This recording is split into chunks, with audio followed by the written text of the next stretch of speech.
Salut Booktube, j'espère que vous allez bien. Aujourd'hui, on se retrouve pour une nouvelle vidéo. C'est mon bilan lecture du mois de novembre. On arrive presque à la fin de l'année.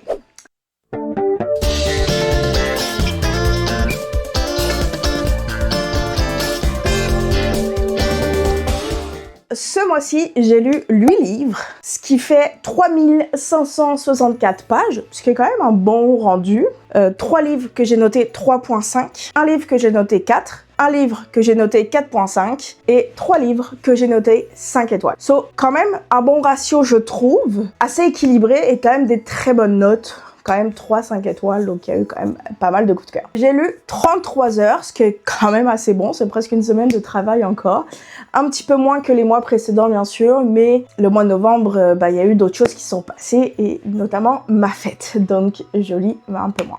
Donc, qu'est-ce que j'ai lu? J'ai lu quand même 5 romances, ce qui est, si vous vous rappelez bien, c'est un des genres que j'avais le moins lu par rapport à ce que je lis d'habitude. Tu sais, je lis romantasy, romance à peu près égal en 2024.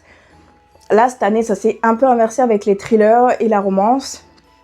Romantasy, cette année, est bien en haut, mais ça, vous verrez les stats de 2025 plus tard. Donc là, quand même, 5 romances, c'est quand même beaucoup par rapport à ce que je lis d'habitude.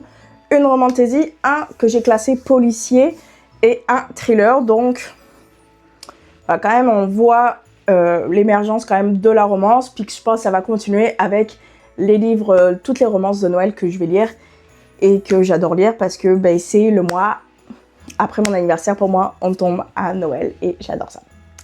Et bien sûr, mon livre coup de cœur, je vous en ai fait beaucoup parler, j'ai fait quand même plusieurs vidéos dessus, et c'est bien sûr Quicksilver, une romantasy que j'attendais avec énormément d'impatience et que je n'ai vraiment pas été déçue. Et je vous en ai parlé, j'ai fait des avis lecture et un reel, donc vous pouvez aller voir tout ça sur mon compte Instagram. On passe maintenant à tous les livres que j'ai lus ce mois-ci.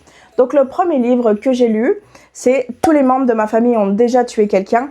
Donc c'est une saga, c'est la saga Ernest Cunningham. Donc c'est ça qui était comme un roman policier. Donc je lui ai mis la note de 3.5, ce qui est quand même une bonne note. C'était mon premier livre un peu policier, c'est en Australie, ça se passe dans les montagnes, un peu enneigé, chalet. Donc c'était vraiment cool d'avoir un décor un peu différent de ce qu'on a l'habitude de l'Australie. On a l'habitude d'être très mer, océan, désert, tout ça. Donc là, de voir la neige puis tout, je trouvais ça très cool. Donc ça, l'ambiance était sympa. Donc on suit notre protagoniste en fait qui est invité par sa famille à partir donc au chalet. Ils se font une rencontre tous ensemble. Et son frère en fait sort de prison et les rejoint et il commence à avoir voilà, des meurtres, et ils vont se demander qu'est-ce qui s'est passé, qui est coupable et tout ça. C'était très sympathique. Un petit peu enquête, un peu Agatha Christie, je pense, dans ce genre-là, même si je n'ai pas lu d'Agatha Christie, je pense que c'était dans ce tas-là. C'était sympathique, mais sans plus. Ensuite, mon coup de cœur du mois, Quicksilver de Callie Hart, donc une saga aussi que je commence. Je vous ferai une vidéo bilan saga 2025, je pense que ça va être quelque chose de compliqué et qu'il va falloir gérer en 2026 parce qu'on peut pas continuer dans ça, c'est pas possible. Il va falloir finir des sagas en 2026, ça va être un objectif, finir des sagas. Donc Quicksilver, si vous n'avez pas entendu parler, je ne sais pas où vous étiez, mais en tout cas c'est une romantasy qui a été traduite chez Nox et donc qui est sortie mois d'octobre, il me semble, fin octobre. Donc on suit notre protagoniste qui vit dans un monde extrêmement désertique où il y a 2 soleils. Bref, l'enfer sur terre pour moi. Et donc elle vit là et son but c'est de... en fait elle essaie de survivre avec son frère, sa mère est morte et elle essaie juste de survivre. Et en fait la ville est organisée en plusieurs cercles et plus t'es loin dans les cercles, plus t'es pauvre en fait. Et elle est dans le plus pauvre et donc tu sais ils ont à peine de l'eau, c'est très compliqué pour manger et puis tout. Et donc elle vole beaucoup et elle s'infiltre dans les autres cercles où t'as pas le droit d'aller pour aller voler et puis tout. Et à un moment elle se fait en fait... contrôlée par un garde. Et en fait, les gardes sont habillés tout en doré, ils ont super chaud aussi. Et elle se bat un petit peu avec le garde, elle lui fait croire qu'elle a une maladie, lui il a peur, il enlève son gant qui est en or et elle lui vole. Sauf que quand tu voles un garde, tu voles la reine et du coup, c'est comme la pire chose qu'elle peut faire. Elle se fait arrêter par la suite et elle se fait emmener devant la reine et on lui dit ouais, genre ça marche pas. Et c'est pas correct ce que t'as fait puis tu vas crever. Et en arrivant dans ce palais, elle est attirée par une épée. Et elle arrive à enlever l'épée. Et là, on a Kingfisher qui arrive, qui la sauve et qui la ramène dans le monde des Fae, où pour elle, c'était... Genre, ça n'existait pas. Elle se fait emmener dans ce monde-là, qu'un monde d'hiver, il y a de l'eau partout. Elle est comme... Wouah. Et donc, voilà, on suit toute son évolution. Et c'est très cool. Très très cool, très sympa, très bonne romantique. Ensuite, j'ai lu donc 2 romans. C'est le début d'une nouvelle saga encore, mais que je pense que le tome 3 sortira en 2026, puis il y aura que 3 tomes, je sais pas. Mais en tout cas, c'est la saga Les Légendes, et c'est donc Black Venus que j'ai lu, et Blood Viper de Dahlia Blake. J'ai adoré.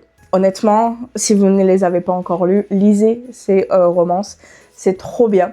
Donc dans le premier Black Venus, on suit donc un agent secret français, donc de la DGSE, qui a pour mission de devoir comme genre s'approcher de leur cible, qui est genre une influenceuse chanteuse de cabaret, et de la recruter parce que elle a un ami qui est indien, puis qui est très fort en informatique et qui va vendre une arme aux Russes.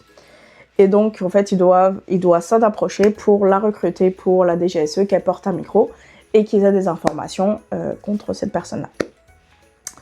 Et donc on lui dit t'as tout, tu peux faire ce que tu veux. Bref, et du coup en fait il se crée une légende, et voilà, j'adore ça, c'est très le côté agent secret, un peu enquête, mais en même temps roman, c'est trop trop bien. Et donc le deuxième tome, c'est Blood Viper. Et là, on est aux États-Unis avec 2 agents de la CIA qui ont une relation en fait. Et donc là, on est sur un triangle amoureux. Et donc on est sur 2 agents de la CIA en fait qui doivent aussi avoir une légende et se faire passer et se rapprocher d'un agent qui est potentiellement russe et qui a été comme un peu endormi aux États-Unis. Donc ils doivent se rapprocher et tout pour savoir qu'est-ce qu'il sait et puis qu'est-ce qu'il va donner à la Russie. Et c'était trop bien. J'ai adoré ces 2 romances. Je leur ai donné toutes les 2 la note de 5 étoiles. Donc honnêtement, c'était trop trop bien et je vous conseille ces 2 romances-là. C'est des pépites à lire. Commencer les romances de Noël. Donc j'ai fait un vlog de lecture de Noël donc avec Love is the Snow de Alfred Einway et je lui ai donné la note de 4 étoiles. C'est un stand-alone très sympathique. On suit donc une autrice qui n'arrive plus à écrire. Elle s'est fait quitter vraiment connement par son copain. Et donc son ami lui dit « Hey, je t'ai réservé un petit chalet, 3 semaines. Tu pars 3 semaines à la montagne en décembre. » Et donc elle se retrouve à aller là-bas. Et c'est trop mignon, voilà, on a vraiment tous les trucs de Noël, les chocolats chauds, la neige, les décorations de Noël, c'est très mignon. Et à un moment, en fait, elle part faire une randonnée en montagne, elle se perd, elle se fait mal à la cheville, elle rentre dans une maison qui n'était pas fermée à clé. On sait pas trop pourquoi, elle se couche dans le lit du gars. Et en fait, le gars rentre et il a un fusil, puis il fait comme « Qu'est-ce que tu fais dans mon lit? Qu'est-ce que tu fais chez moi ?» Et en fait, on apprend que ce gars-là, va être la romance en fait, et il a une petite ado et donc c'est un père célibataire et c'est très mignon, sans plus, c'est 4 étoiles, c'est très bien, sympa, c'est un bon livre de Noël. Ensuite donc j'ai lu Qui meurt à Noël, un thriller de Noël, donc de Angelina Delcroix, donc un cute thriller. Je lui ai noté la note de 3.5. Ouais, je lui ai donné la note de 3.5 parce que il me manquait un petit truc, j'ai trouvé, pour que ça soit un très bon thriller. Ça, on avait toutes les révélations à la fin et c'était dommage. On est dans une librairie qui est au niveau de Noël et sa femme, donc elle vient de reprendre, en fait elle a déménagé et on comprend que sa famille lui fait comme mais tu rentres quand à Noël, machin, ta soeur a besoin de toi. Elle est comme bah non. Et on apprend que sa soeur a des problèmes de santé mentale et qu'elle a à tout prix besoin d'être avec sa soeur et elle lui dit bah vous avez qu'à venir chez moi à la librairie. Et donc tout le monde part et il va commencer à avoir des choses bizarres qui vont se dérouler. C'était sympathique, mais voilà, sans plus, ça m'a manqué un petit truc. Ensuite, une autre romance de Noël, c'est Le Pacte de Noël. Je vais noter 3.5 parce que ça reste une romance assez classique de Noël. On est encore en chalet, là on est avec une relation patron-employé, c'est très facile. Il m'a manqué quelque chose, donc on a une mère célibataire qui a décidé d'avoir un enfant toute seule. Et donc, elle est accro au travail et au lieu d'être en congé maternité tranquille, son boss lui dit « Hey, j'ai besoin d'aide pour tel dossier. » Et au fait, elle avait pas dit à sa famille qu'elle a eu un bébé toute seule. Et donc, elle va demander à son boss, elle lui dit comme « Ok, je travaille pour toi si tu te fais passer pour mon fiancé devant mes parents. » Et donc, voilà. Classique, mais pas exceptionnel. Et enfin, on arrive sur mon coup de cœur pour l'instant aux romances de Noël de cette année. Et c'est la romance Santa Cruz de Flora Peoni. Et je vais donner la note de 4.5. Puis pourquoi j'ai autant aimé cette romance de Noël, c'est parce qu'on n'a pas le truc classique de la montagne, des chalets. On est sur un bateau de croisière. Spécial Noël, bien sûr. On suit notre protagoniste qui... c'est un Grumpy Sunshine. On suit notre protagoniste qui est full solaire, full cute. Elle ne sait pas dire non et... ça lui pose beaucoup de problèmes dans la vie. Et on a notre protagoniste masculin qui, lui, sort de prison. Il a fait 8 ans de prison. Il est avec 2 de ses autres co-détenus. Et donc, en fait, ils ont été tirés au sort pour participer à cette croisière de Noël. Et lui, il est super grumpy. Puis, voilà, il sort de prison.